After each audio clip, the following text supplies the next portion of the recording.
Here's the embarrassing story of when I got catfished. Years ago, I was messaging with someone on Instagram and they were being a bit persistent. And I don't remember exactly what I said, but I asked them, like, do you like me? Like, why are you messaging me? And they had said yes. I was like, okay.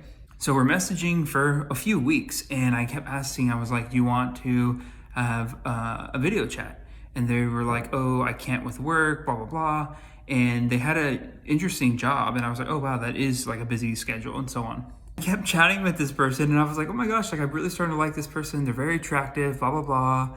And they were out of state and I was in a temporary spot at the time anyway. And I was like, oh, I would move out of state. And then one day I like looked at their profile a bit further and there was a username like labeled on one of their things. And I was like, that's odd. So I typed that username into Instagram and it shows a different profile. It shows the real person's profile who basically was like an influencer, had a lot of followers, and on their profile highlights it even said like, be aware of these fakes. I was like, okay. So I messaged this person and I was like, what are you doing? Blah, blah, blah, you're fake, blah, blah, blah.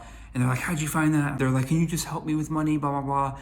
I was like, so that was the first and only time I ever got catfished.